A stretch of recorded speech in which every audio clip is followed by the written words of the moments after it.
Untuk data kelompok 1 sudah lengkap ya, ada persamaan regresi, persen R, dan ada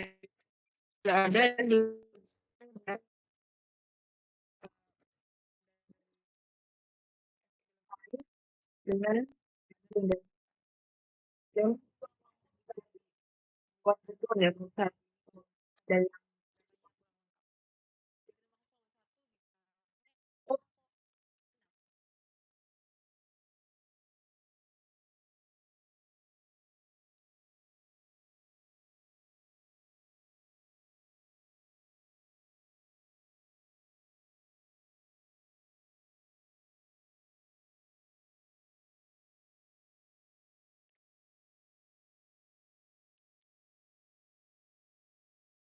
ini kelompok 6 yuk bisa segera.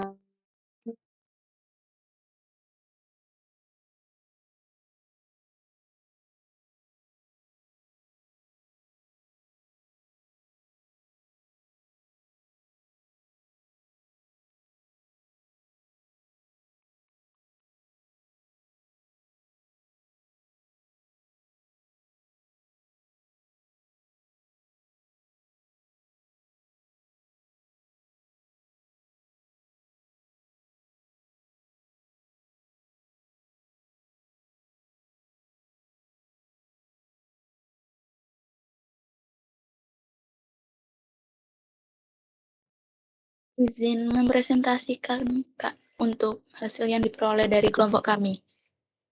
Oke, silakan. Hipotesis dan kesimpulannya aja. Dan perhitungan. Nah, untuk hipotesisnya, pada nilai ST lebih kecil atau 10%, maka dapat data tersebut dapat diterima atau dapat dikatakan presisinya baik. Adapun semakin kecil persen, maka dapat ketepatan yang baik dan tinggi. Selanjutnya ada pun syarat dan nilai persentase recovery. Sampel simulasi berada pada nilai 98 sampai 102%. Sesangka 2021. Ada hipotesis menurut hukum Lambert-Wilk, absorbansi larut berbanding lurus dengan konsentrasi yang dapat dari koefisien regresi Sudah dan Yulini Dias 2018. Ini menjelaskan kesimpulan saya.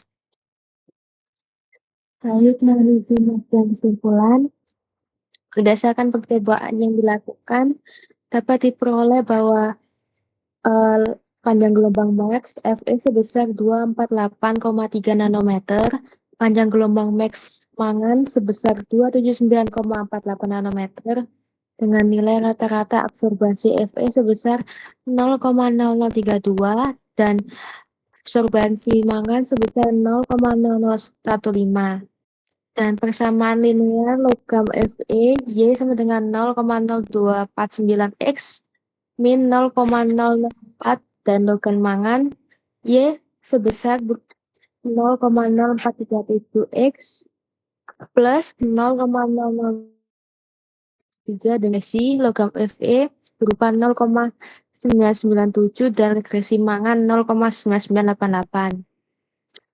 Dapatkan pula 8 Fe sama dengan 0,145 ppm, X mangan sama dengan 0,0274 ppm.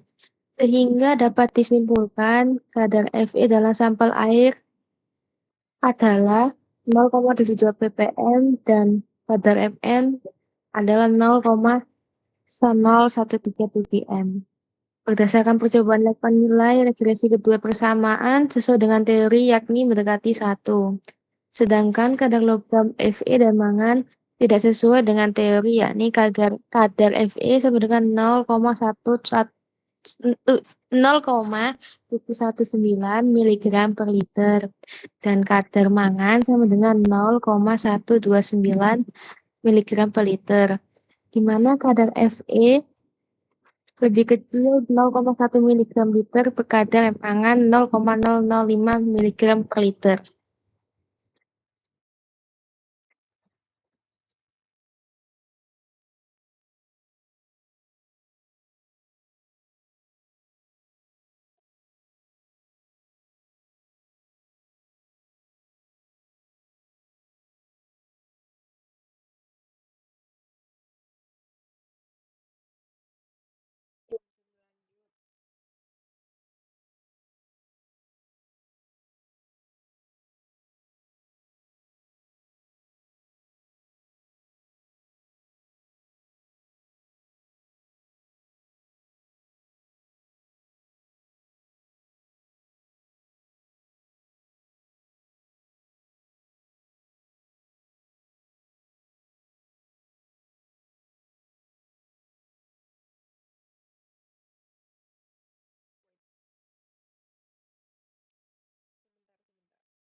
Y-nya diperoleh dari mana nih kelompok 6 ya? Absorbensinya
Air keran, Kak.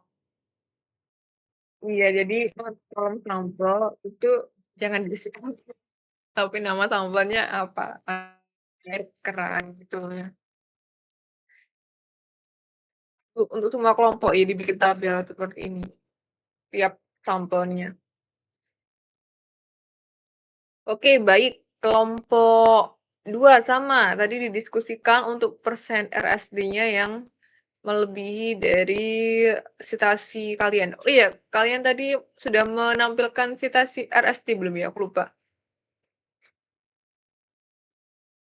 RSD, persen R, iya, terus oke.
2 ya? Ya, segera selesai FTC-nya.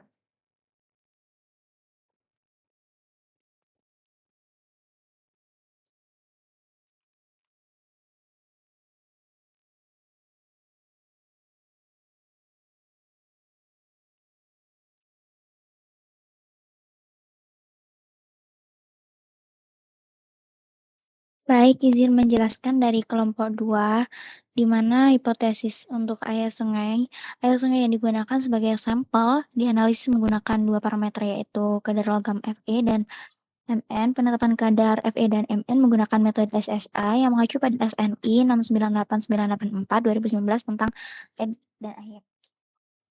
Untuk hasil pengamatan sendiri, air sungai merupakan larutan berwarna keruh, HNO3 pekat, larutan tidak berwarna, lalu Aquades, larutan tidak berwarna juga. Terus air sungai terus disaring dan ditambahkan Aquades menjadi larutan yang tidak berwarna. Bentuk boleh ya. Ya, Aku aja ya.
Jadi bisa dilanjut ya.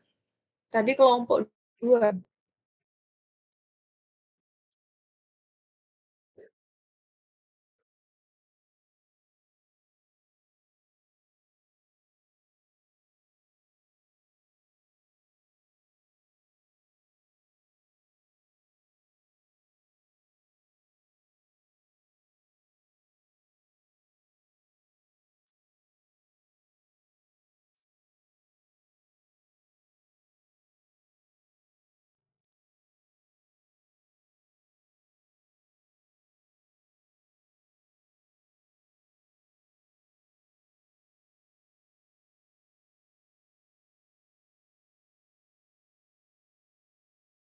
Oke, bisa dilanjut lagi.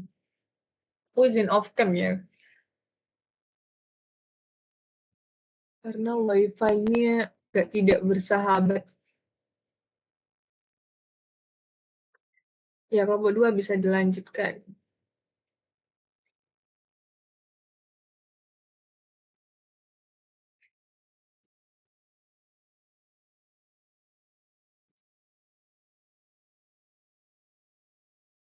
Kakak izin share screen ya.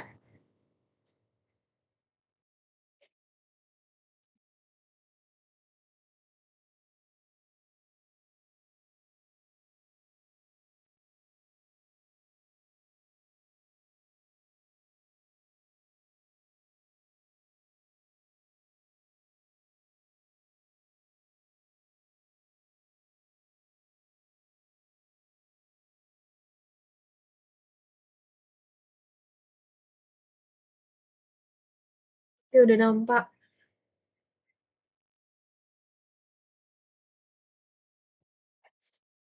Baik, izin menjelaskan ulang, Kak. Untuk hipotesis air sungai sendiri, air sungai yang digunakan sebagai sampel dianalisis menggunakan dua parameter, yaitu Oke, kadar bisa logam dijelaskan kelompok 2. Berarti langsung ya, Kak, di hasilnya.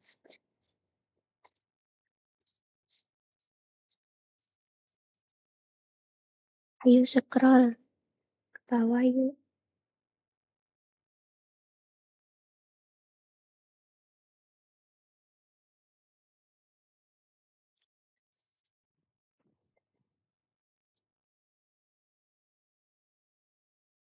Di mana hipotesisnya untuk Fe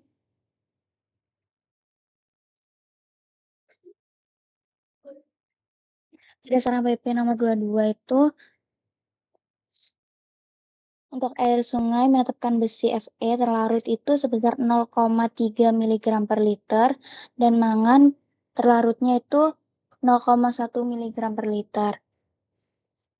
Untuk analisis logam seperti Fe dan mangan dalam air sungai dengan konsentrasi dalam rentang Hg per liter hingga miligram per liter, nilai SD-nya itu 0,02 hingga 0,05. Ada suara yang keluar, Dek.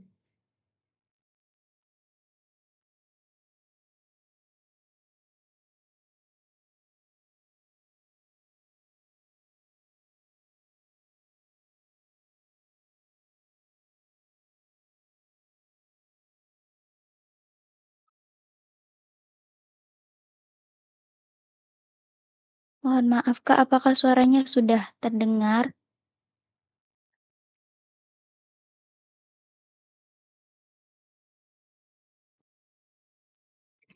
Lanjut. Baik. Untuk persentase RSD idealnya itu 0,5 hingga 5%. Maksimal toleransinya itu 10%. Nilai ini menunjukkan metode AS memberikan hasil yang presisi dan reproduksibel. Lalu didapatkan hasilnya Fe sampel konsentrasinya sebesar minus 0,2005, lalu absorbansinya minus 0,006, lalu persen RSD-nya 0,00, SD-nya 0,0000, dan BC-nya itu 0,0007. Untuk mangan sampelnya itu konsentrasinya 0,0730, untuk absorbasinya 0,0035, dan persentase RSD-nya itu 8,08, SD-nya 0,0003, lalu BG-nya tuh 0,0000, di mana berdasarkan partikel pertujuan untuk menentukan kadar logam Fe dan mangan ini menggunakan air sungai. Didapatkan hasil konsentrasi tersebut, di mana hal ini tidak sesuai dengan teori. Dan logam Mn yang sebesar 0,365 tadi juga tidak sesuai dengan teori. Hal tersebut dikarenakan mungkin terdapat kesalahan saat membuat larutan belangko ataupun saat pengoperasian, di mana terlalu banyak di belangkonya, sehingga hasil absorbasinya tidak terbaca dengan akurat.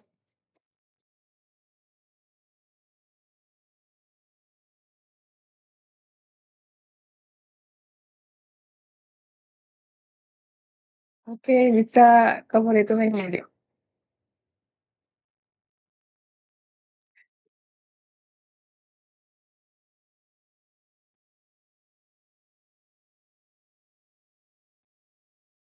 Terus yang MN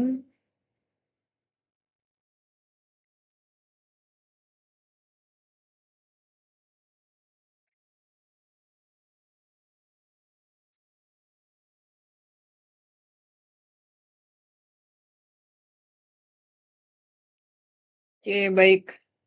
Jadi tahu ya apa yang kenapa kok dikali dengan faktor pengenceran.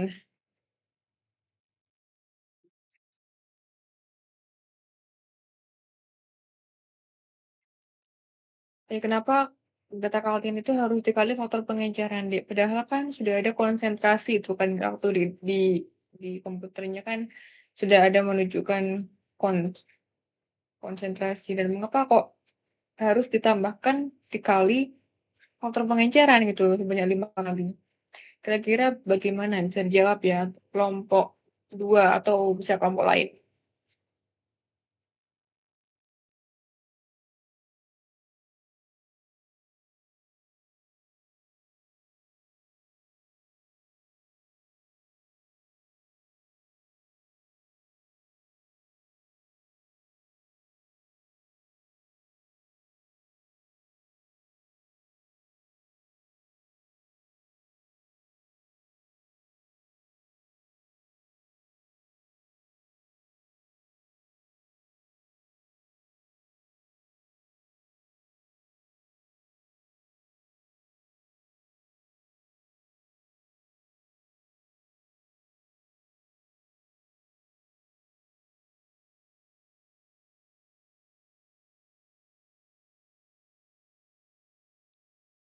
Jadi gimana, sudah nggak ada yang mau menjawab?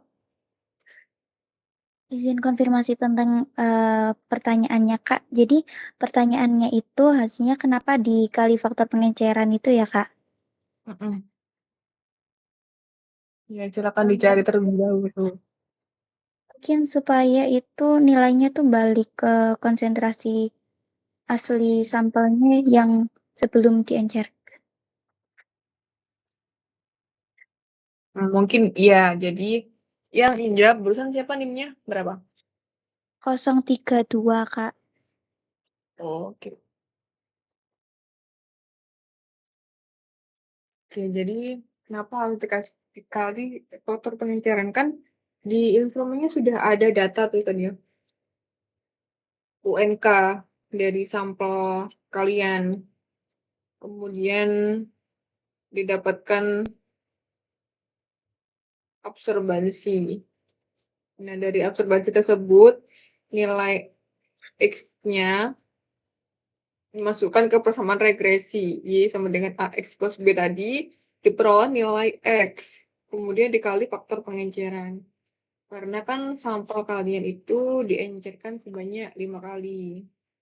Nah, beda kalau nggak diencerkan. Kalau nggak diencerkan itu perlu dikali dengan faktor pengencerannya, ya kan? Nah, kemudian fungsi penambahan HNO3 itu untuk apa?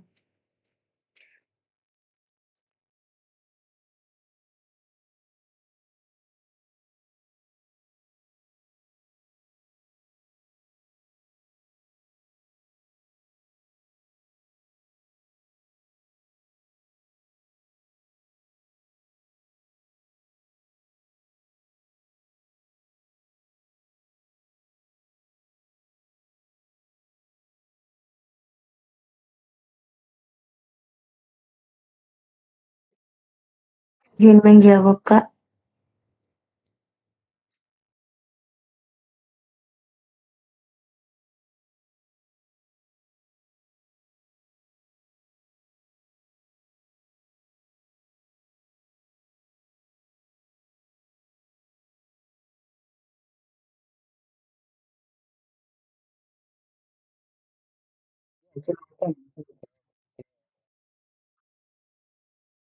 Iya, iya, jadi tadi kan ditanyakan fungsi ditambahkan HNO3. Jadi, eh, fungsi ditambahkan HNO3 itu untuk menjaga kestabilan ion logam agar tidak mengendap atau menempel pada dinding wadah serta membantu melarutkan logam yang masih berada dalam bentuk oksida.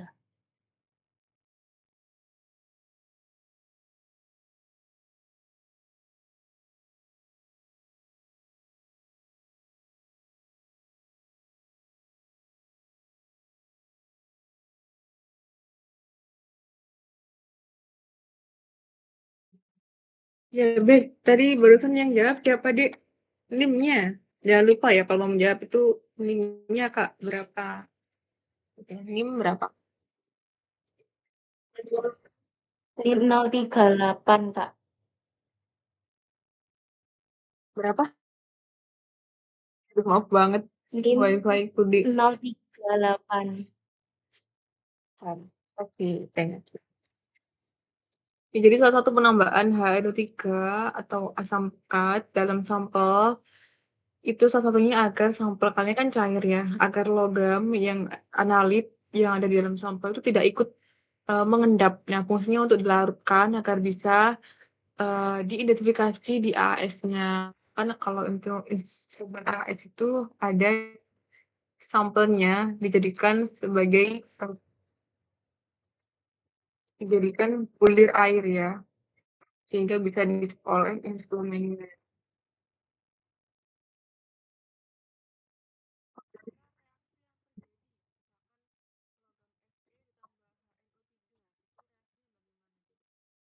Belum.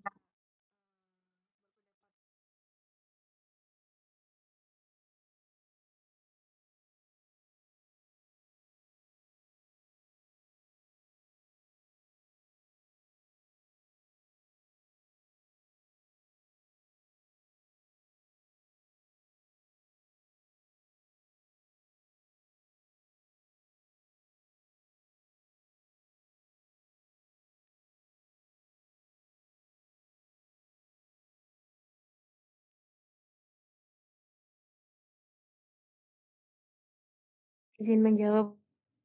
Iya. 3 menghasilkan Fe ditambah NO2 ditambah H2O. Bisa diulangi, Dek?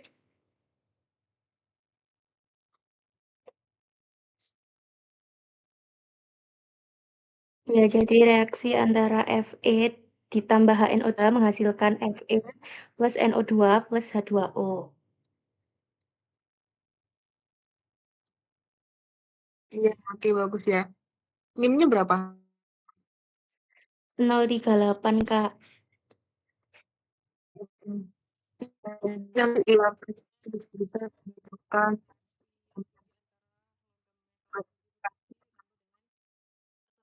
Ya.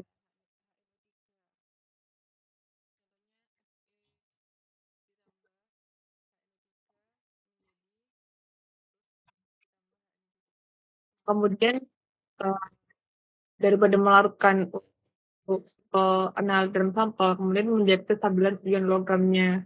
Maksudnya itu kan NO3 mengandung ini kan ya, anion dalam bentuk nitrat atau NO3-min yang non kompleks yang tidak mampu analisis pada logam-logam lain, sehingga kompleks kuat dengan logam, sehingga itu nanti akan analis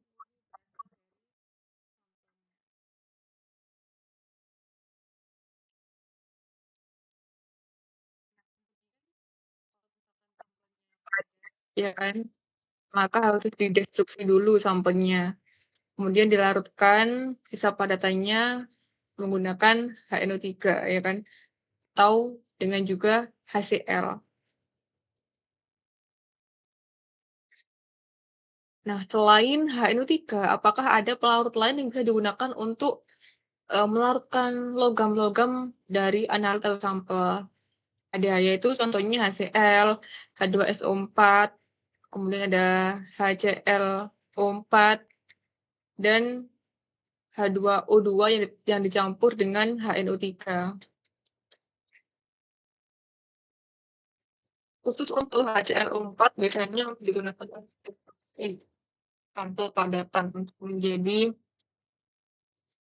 cair gitu ya, sehingga sangat kuat dan dapat melarutkan logam berat. Namun kalian kemarin menggunakan HNO3 karena bersifat apa? Oksidatif ringan, terus tidak dapat membentuk ion kompleks. Kurang lebihnya seperti itu ya.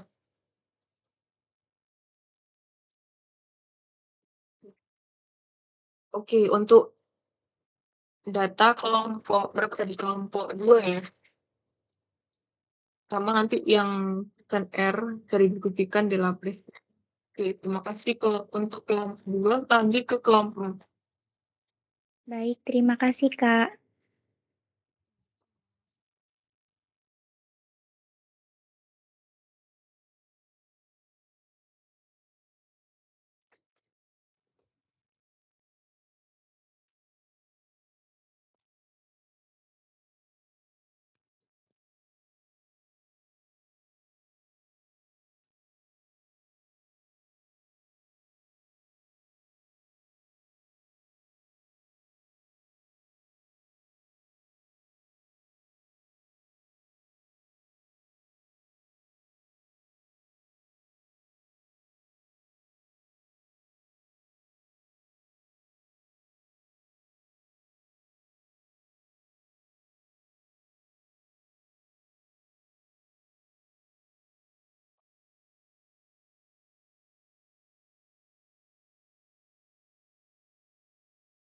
Mohon maaf, seharusnya kelompok 5 dulu. Soalnya tadi kan habis 1, 6, 2, terus 5.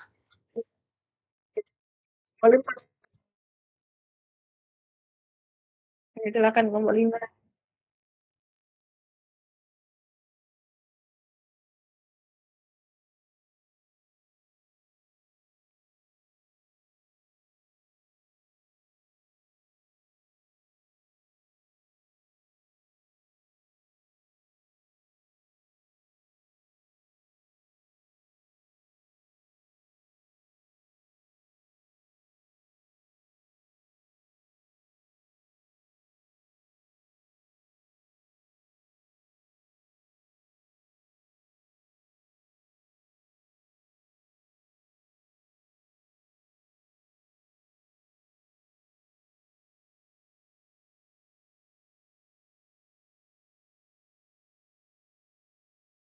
Jelaskan untuk kelompok 5,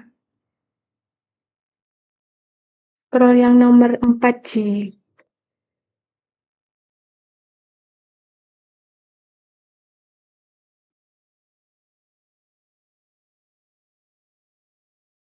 Dan untuk yang keempat ada mekanisme kerja. Nah, di sini dari hasil pengamatan kelompok kami itu didapatkan standar MN dengan absorbansi 0,0050, 0,0053, 0,0047.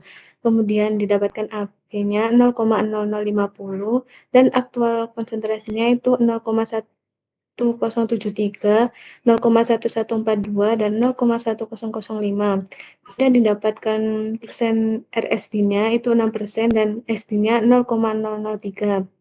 Kemudian untuk hipotesis yang kita peroleh itu ada panjang gelombang maksimum untuk pengukuran konsentrasi logam Mn menggunakan metode AAS terletak pada sekitar 257 nanometer sampai 279,5 nanometer, di mana absorbansi mencapai puncak maksimum dan menghasilkan sensitivitas optimal dalam analisis. Kemudian panjang gelombang analitik Fe yang paling sensitif dalam AAS adalah 248,3 nanometer dengan lampu katoda berongga sebagai sumber radiasi. Scroll ke bawah lagi.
Oke, bisa dilanjut lagi.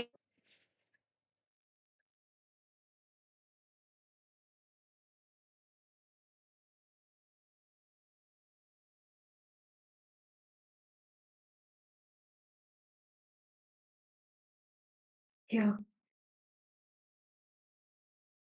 itu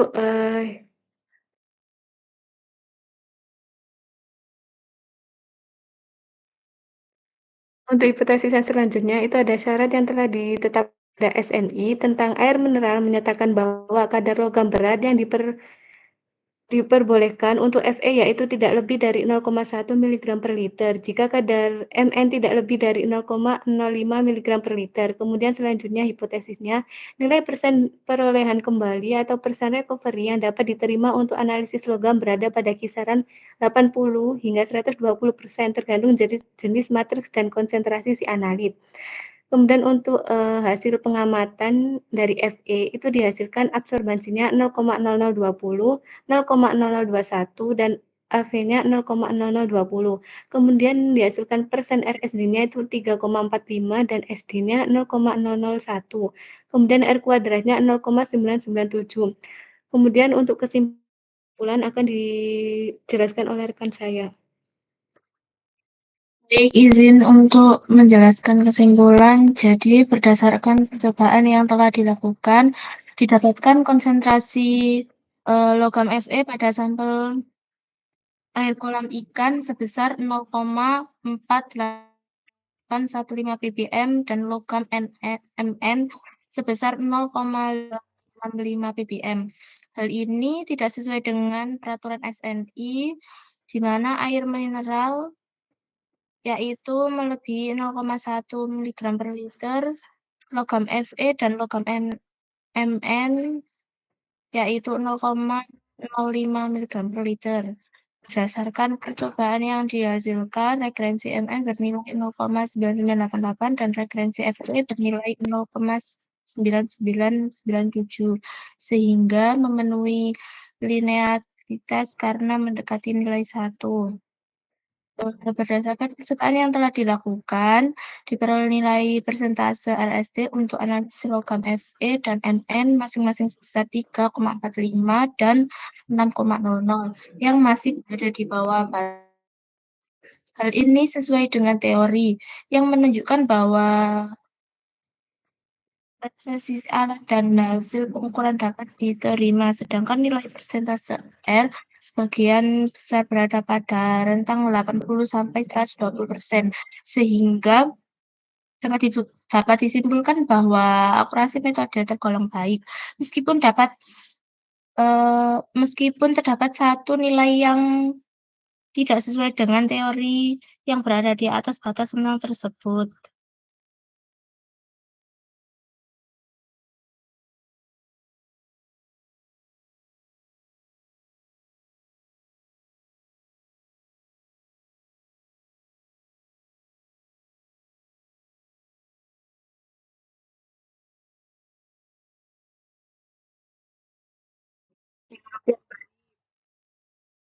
Data-datanya sudah lengkap semua ya. Maksudnya di kelompok 1, 6, 2, dan kelompok 5 sudah terpantau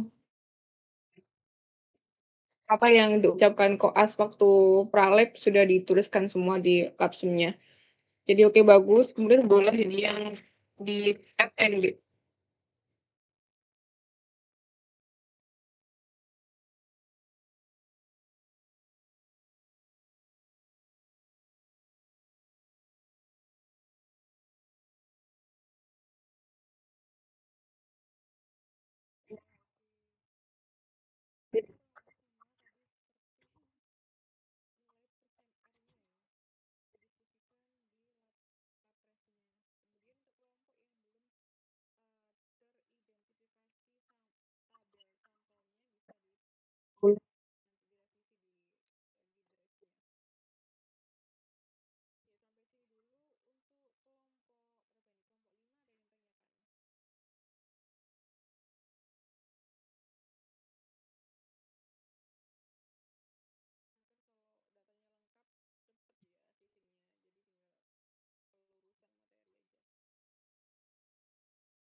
Di sini kami akan menjelaskan hasil dari praktikum kami.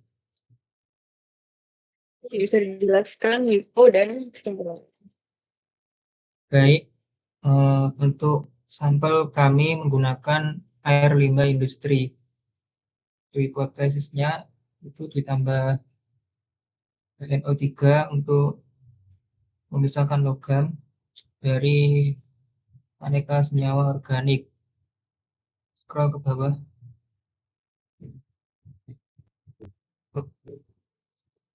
Hipotesisnya itu mengacu pada Permenkes nomor 2 tahun 2023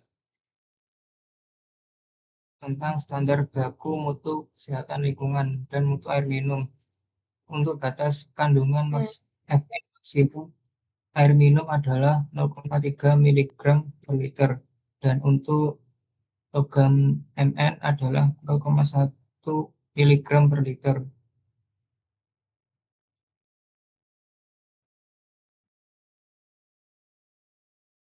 Next.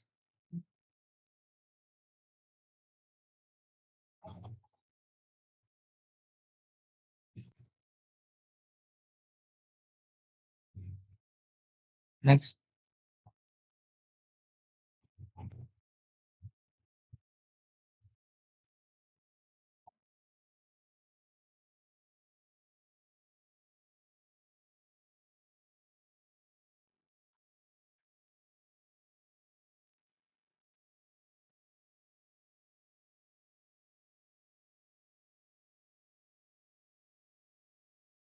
Untuk persen RSD-nya itu kurang dari, untuk hipotesis persen RSD-nya itu kurang dari 10%.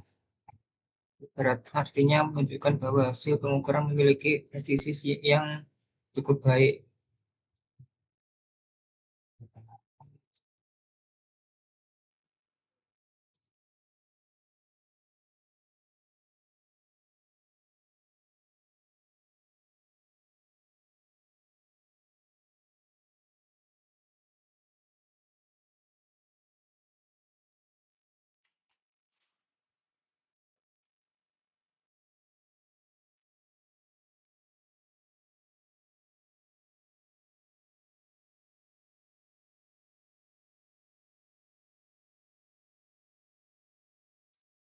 Izin melanjutkan, berdasarkan percobaan dapat disimpulkan bahwa konsentrasi pengenceran Fe dalam sampel didapatkan hasil 0,261 di mana persamaan didapatkan dari persamaan regresi Y sama dengan 0,0249 X plus 0,004 dengan R kuadrat sama dengan 0,997. Serta konsentrasi pengenceran Mn dalam sampel sebesar 0,26 di mana persamaan didapatkan dari persamaan regresi Y sama dengan 0,0437113 X plus 0,0030842 dengan R kuadrat 0 sama dengan 0,9988. Untuk baku mutu Fe dalam perairan menurut Permenkes nomor 2 tahun 2023, batas maksimum kandungan Fe dalam air minum adalah 0,3 mg per liter atau 0,3 ppm. Sedangkan untuk Mn adalah 0,1 mg per liter atau 0,1 ppm. Jika dibandingkan dengan standar tersebut, kadar Fe 0,261 ppm masih di bawah batas maksimum, sehingga masih memenuhi standar kualitas air minum. Sementara untuk kadar Mn 0,26 ppm lebih batas maksimum yang diizinkan 0,1 ppm, sehingga tidak memenuhi standar kualitas air minum. Nilai R kuadrat yang diperoleh pada logam Fe adalah 0,997, sedangkan logam Mn adalah 0,998. Jika dibandingkan dengan nilai regresi teori, keduanya mendekati nilai ideal yakni 1. Hal ini menunjukkan hasil yang linear.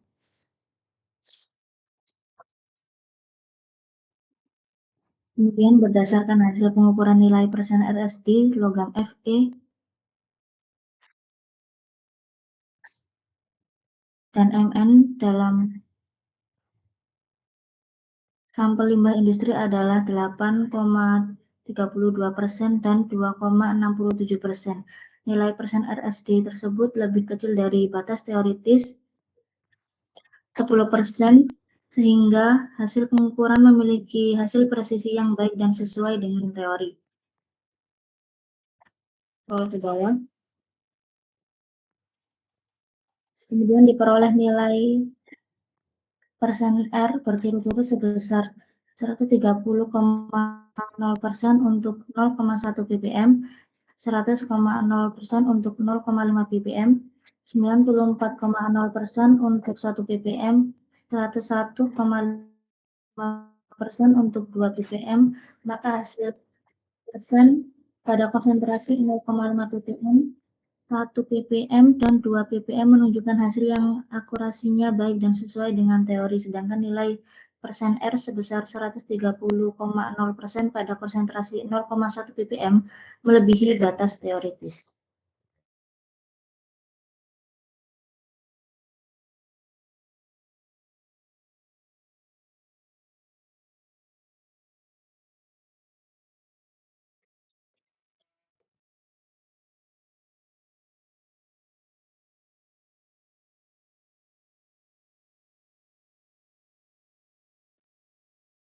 Oke, nilai kadarnya diperoleh 0,2.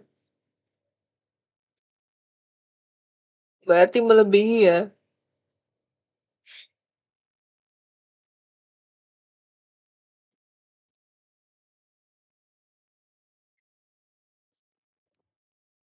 Untuk MN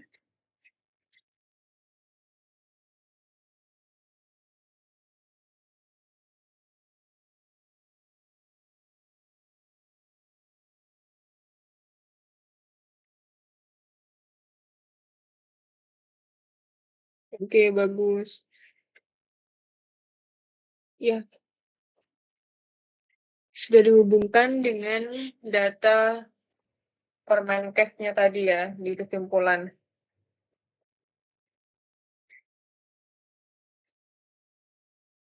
Oke, bagus.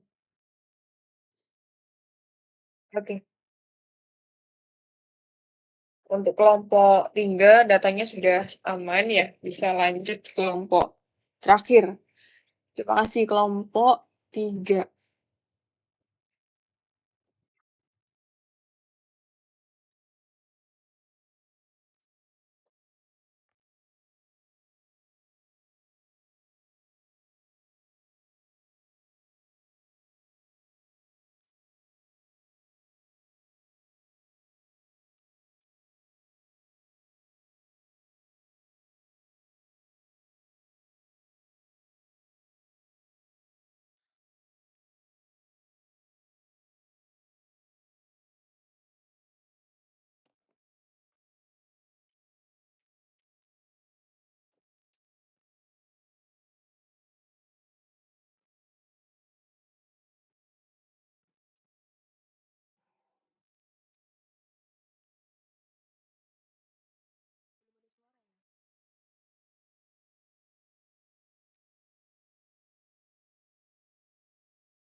Kemenkes 2010, batas maksimum yang ditetapkan 0,3 mg per liter untuk Fe dan 0,4 mg per liter untuk Mn. Kemudian menurut SNI 2015, batas maksimum untuk Fe 0,1 mg per liter dan untuk Mn 0,05 mg per liter. Dalam sebuah penelitian, hasil akurasi persen R untuk FE dan MN berada dalam rentang yang dapat diterima, yaitu 95% sampai 105%. Secara nilai persen RSD yang baik kurang dari sama dengan 10%.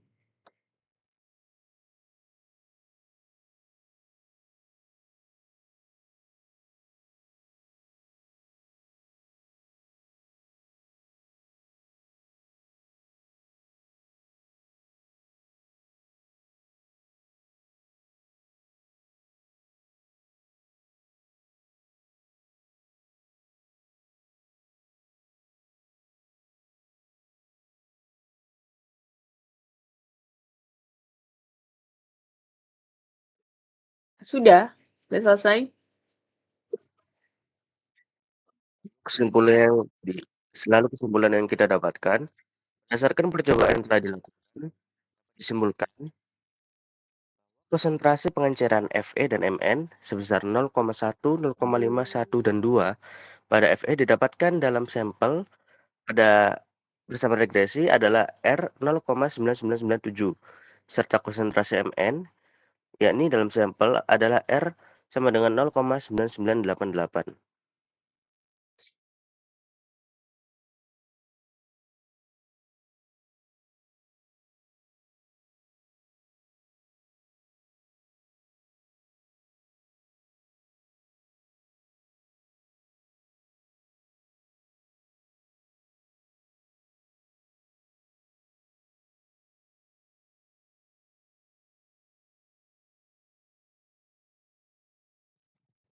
Lalu didapatkan hasil persamaan regresi ini sama dengan Y sama dengan 0,437 X min 0,0003 sama dengan FD sama dengan Y sama dengan 0,0249 min 0,0004 atau terganti logam FD sama dengan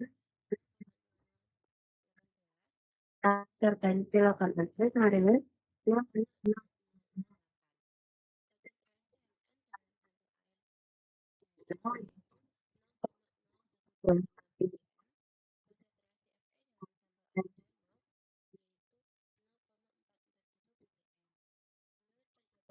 Dapatkan sebesar 0,125 di mana ada percobaan kurang dari batas maksimum data teori. Pada konsentrasi sebesar 0,441 ppm di mana dari batas maksimum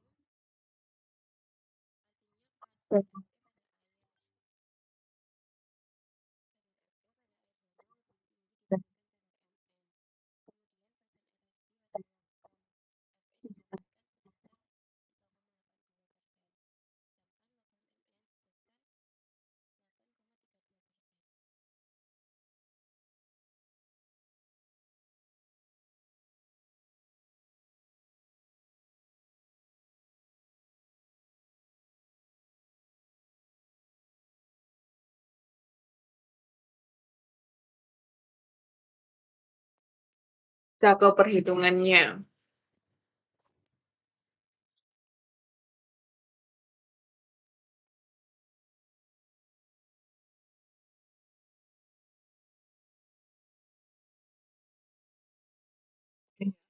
Jadi di kesimpulan terakhir kan kalian membahas persen RSD, nanti ditambahi ya.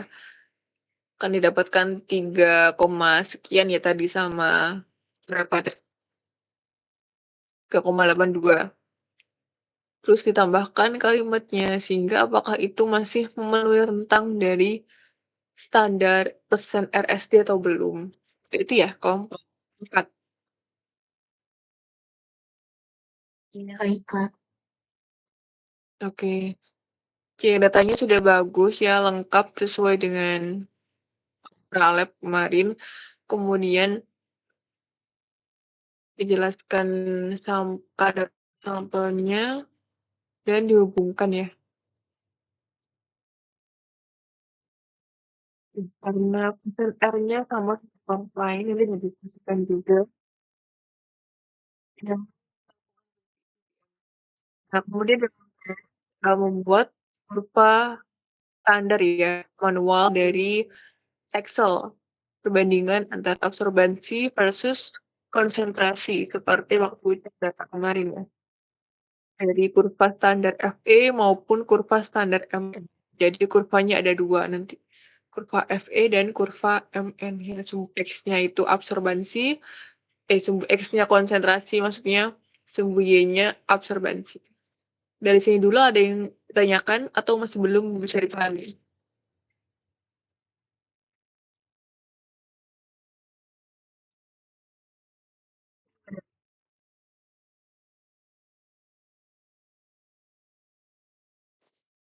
Sudah, Kak.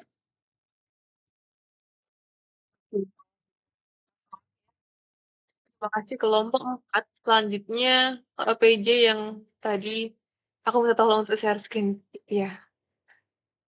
Mekanisme pembacaan sampel di AAS.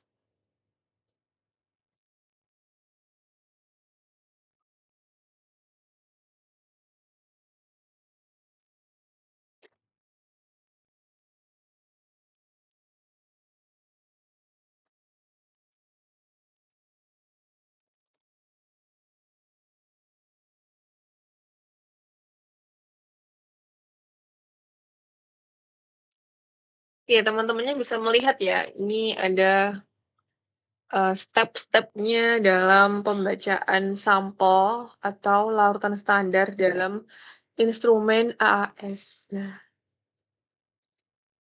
sebelumnya prinsip kerja dulu dari AAS ini bagaimana, Dik? Bisa raise hand, kemudian NIM dan jawaban. Kita diskusi dua arah ya, belajar bareng-bareng. Oke.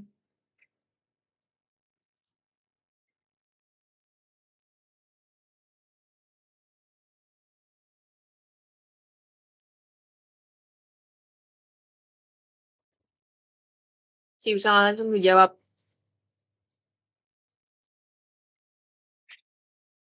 Ya, izin menjawab, Kak. Jadi, prinsip kerja dari AAS itu mengubah sampel yang mengandung logam menjadi atom-atom bebas dalam keadaan dasar dengan pemanasan menggunakan nyala api atau tungku grafit. Kemudian, atom-atom tersebut akan menyerap cahaya pada panjang gelombang yang spesifik yang dipancarkan oleh lampu katoda hollow yang sesuai dengan elemen sampel. Kemudian, penyerapan cahaya tersebut akan diukur oleh detektor dan besarnya absorbansi akan sebanding dengan konsentrasi logam dalam sampel sehingga konsentrasi unsur dapat ditentukan. Bagus. Iya betul ya. Yang dijelaskan oleh teman kalian barusan, prinsip PCRS itu adalah pemanfaatan panjang gelombang cahaya ya dari unsur logam dalam keadaan bebas. Nah, sebelumnya, sebelum membahas lebih lanjut tentang instrumen AAS, nah pasti kalian harus tahu dulu dong apa itu perbedaan dari spektrofotometri, kemudian apa itu spektrofotometer, dan apa spektroskopi. Nah, spektrofotometri dulu. Dari kata spektro itu artinya apa, Dik? Dari kata spektrofotometri. Ya, langsung jawab aja. Biar cepat selesai. Spektro itu apa kira-kira?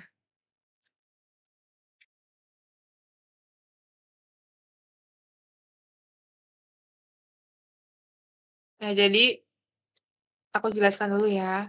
Spektro itu adalah spektrum atau gambaran.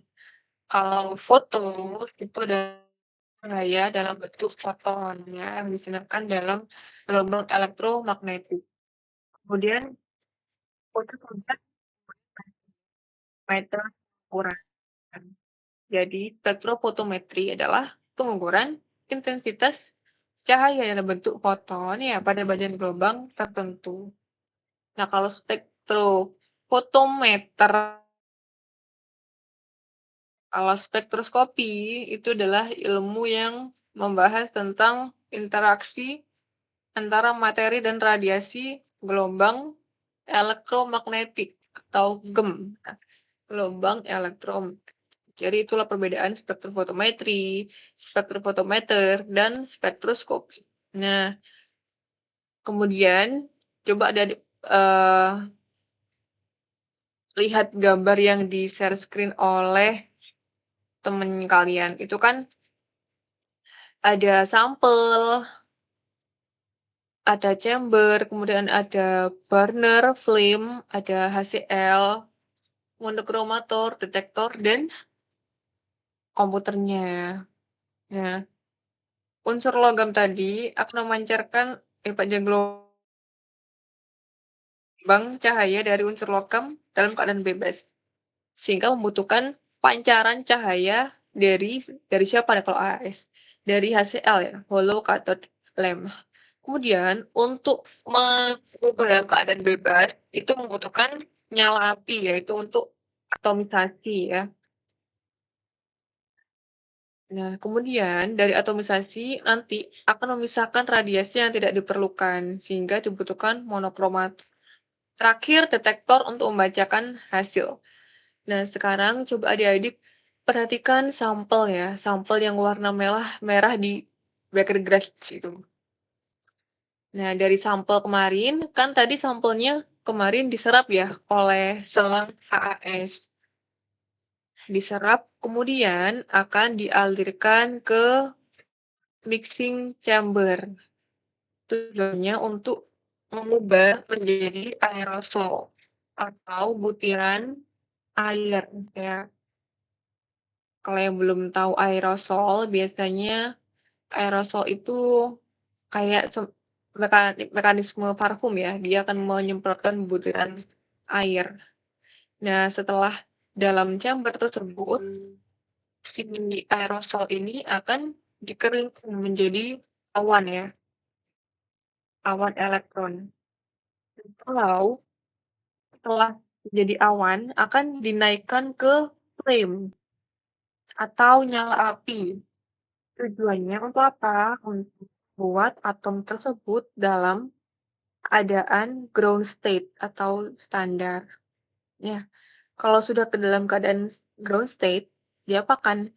Nah, si lampu hollow cathode itu akan menembakkan ke flame-nya, sehingga atom-atom tadi dalam bentuk awan akan menyerap apa? Radiasi sinar elektromagnetik tadi ya. Kemudian akan terjadi eksitasi. Atomnya tereksitasi dan dialirkan ke monokromator ya. Tujuannya untuk apa? Kalau sudah tereksitasi dialirkan ke monokromator untuk mengubah sinar polikromatis ke monokromatis ya. Coba di searching ya, apa itu polikromatis atau apa itu monokromatis kalau belum tahu. Nah, setelah gelombang cahaya tadi sinarnya dalam bentuk monokromatis, diteruskan ke detektor ya untuk mengubah sinar monokromatis tadi ke energi apa? Energi listrik ya. Terus terakhir menjadi absorbensi kalian ya. Muncul nilai absorbensi dari pembacaan sampelnya. Nah, jadi kurang lebih penjelasan dari proses penyerapan atau pembacaan sampel dalam AAS itu kurang lebih seperti tadi itu ya.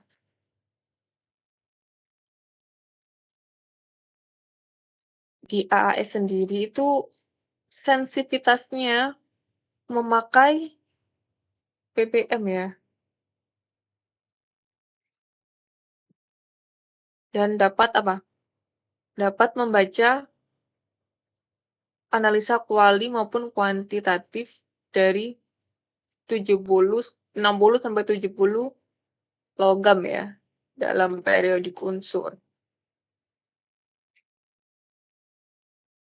Nah, temperatur dalam AAS yang kalian gunakan kemarin itu sekitar berapa? 1700 sampai 3150 derajat Celcius.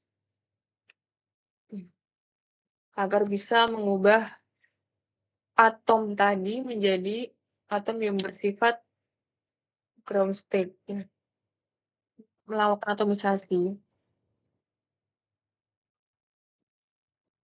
Oke, sampai sini dulu ada pertanyaan?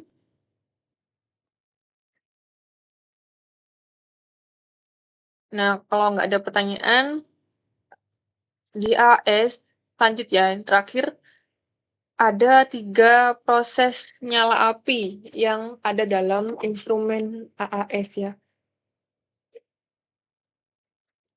Yang pertama ada api namanya base region.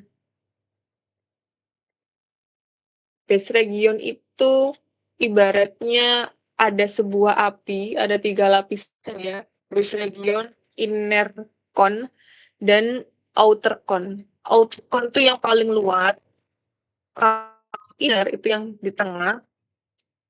Nah, yang base region itu adalah yang paling dalam, yang paling di dalam gitu ya. Jadi ada 3 proses dalam nyala api yang digunakan dalam instrumen AAS, yang setiap nyala apinya memiliki fungsi masing-masing. Nah, kalau misalkan base region, itu kan yang paling dalam ya. Intinya yang paling dalam, terus ada inner core yang di tengah, ada outer core. Mohon maaf nggak bisa share screen ya, karena kendala WiFi, jadinya hanya bisa share screen mekanisme sampel. Tapi mungkin bisa dicatat ya, untuk ya bahan belajar. Kalau base region, untuk api yang ada di dalam, itu tujuannya untuk mengevaporasi si pelarutnya, untuk menjadi partikel ya.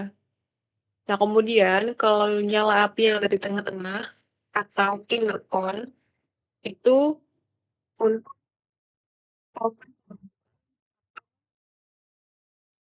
dan outer core jadilah atomisasi ya, sehingga menjadi awan-awan atom yang akan menyerap radiasi elektromagnetik dari sinar holo katot tadi. Oke, sampai sini dulu. Ada pertanyaan?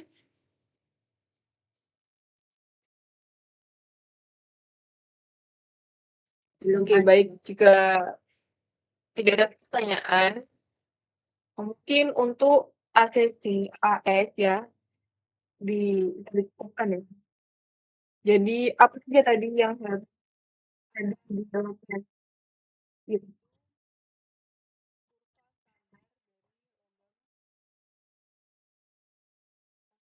Ada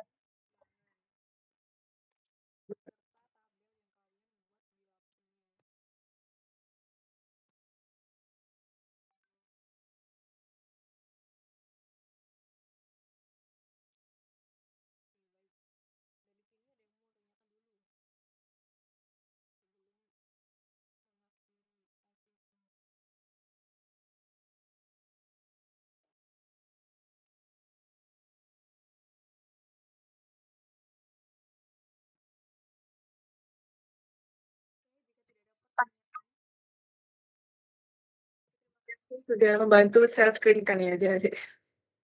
Dan mohon maaf jika ada kendala WiFi sehingga aku tidak bisa share screen PowerPoint-nya lebih lengkap ke adik-adik gitu ya. Ya, tapi harapannya walaupun ACC-nya kurang dibuka ya hari ini karena memang aku agak trouble. Harapnya tetap berlanjut ya. Artinya kalian coba cross check, review lagi, baca-baca di instrumen AS itu bagaimana, minimal punya cara. Nah, oke, karena ini ACC terakhir ya untuk kelas KB ya. Jadi aku minta maaf ya kalau misalkan selaku koas ya, perwakilan selaku koas ada kesalahan kata maupun perbuatan yang secara sengaja maupun tidak sengaja yang membuat kalian sakit hati, mungkin ya kesal ya, kami minta maaf sebesarnya ya. Iya. selayaknya manusia ya, pasti ada salahnya gitu ya, mohon gimana Arfiansyah? Mau bicara? Tidak Kak, maaf kepencet tadi.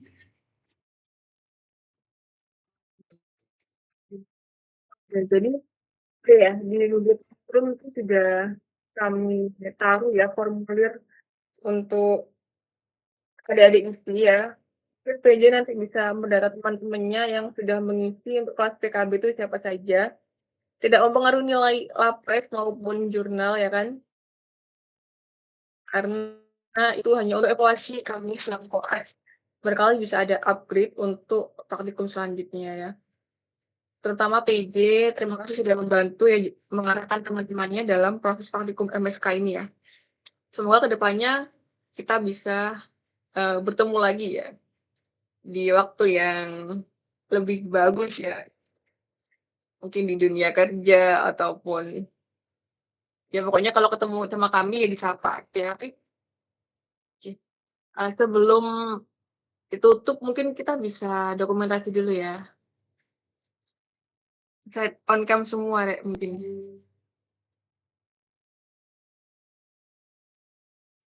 Belum. Ini yang mau screenshot siapa ya? Mungkin Fadil bisa dia. Aman. Kata-katanya Bisa on cam. ini Mas Fadil, kata-kata dulu Mas Fadil. Kata-kata. Iya. Kata screenshot. Kata-kata apa screenshot?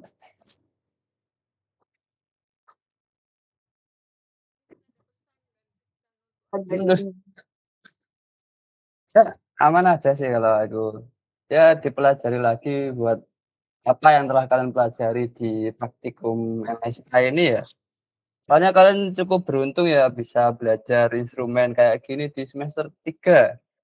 Kalau kita angkatan 22 cutting kalian ini bahkan belajarnya ini di tempat magang. Jadi kita nggak dapat mata kuliah praktikum MSK. Jadi kalian cukup beruntung bisa belajar dasar-dasar pengoperasian dan analisis data di instrumen. Iya, dipelajari lagi soalnya ya yang bakal kalian hadapi di tempat kerja nanti, di tempat magang kalian kedepannya di semester 5, semester 6 ya. Ya instrumen kayak gini, STIR, AS, UV. Mungkin instrumen-instrumen lainnya itu bonus. Ya kebanyakan minimal ya 3 inilah. Atau UV pasti ada di setiap laboratorium. Ya, pelajari lagi. Ya mungkin kayak gitulah. Mungkin dari Wisnu ada kata-kata. Situ di screen sih kembali. Ya mungkin saja ya, sudah diwakili sama Mbak Ana sama Mas Fadil tadi ya. Aku juga selaku manusia biasa, misalkan dari aku pribadi ada kekurangan, baik itu dari kata-kata yang kurang cocok ataupun kurang dapat dipahami oleh rekan-rekan khususnya kelas KB. Ya aku mohon maaf sebesar-besarnya. Mungkin juga ada kekurangan dalam mekanisme praktikum. Kita juga sudah mengusahakan ya semaksimal mungkin agar semua itu bisa kebagian mengoperasikan alat. Karena kan alat kalau instrumen itu kan terbatas ya. Jadi hanya satu. Terima kasih, tetap semangat karena perjalanan kalian masih sangat panjang. Semoga ini bisa menjadi bekal lah buat kalian tentang sistematika laporan maupun cara menulis dan menganalisa data dengan baik di Lapres seperti apa. Ya terima kasih atas 3 judulnya. Semoga bertemu lagi di nanti lain waktu, mungkin ada kerjasama baik itu riset maupun pekerjaan yang lain. Kita bisa sinergitas. Tetap semangat. Terima kasih. Oke, tetap semangat ya Kampus KB 2024. Ya aku juga minta maaf ya kalau ada salah-salah kata selama praktikum MSK berlangsung. Oke, kayak gitu. Ini bisa mulai sesi screenshot-nya nggak sih? Oke, Siap ya Bang tak Abrar. screenshot ya, Rek. Ya, 1, 2, 3.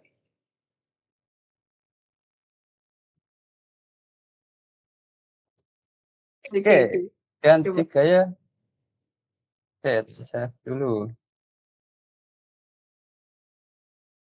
Saya juga saya. Kanan.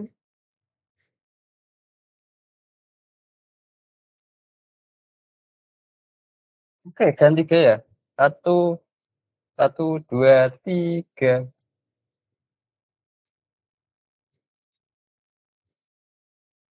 Oke, terima kasih. Sampun, Kak Hana bisa ditutup.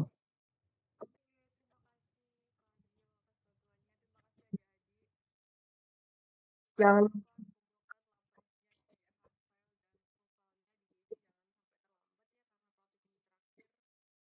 itu aja dari aku, mungkin bisa dicukupkan ya. Terima kasih. Bisa lanjut aktivitas masing-masing. Assalamualaikum warahmatullahi wabarakatuh. Terima kasih. Terima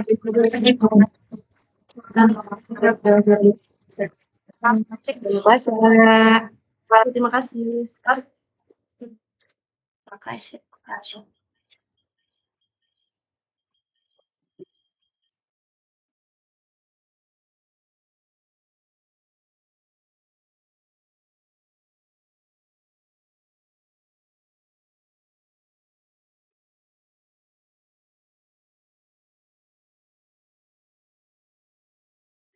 Rani, Ran kok kecintaan banget. Aku mana sih kena. Aku anak screenshotannya loh. Aku juga ada 3.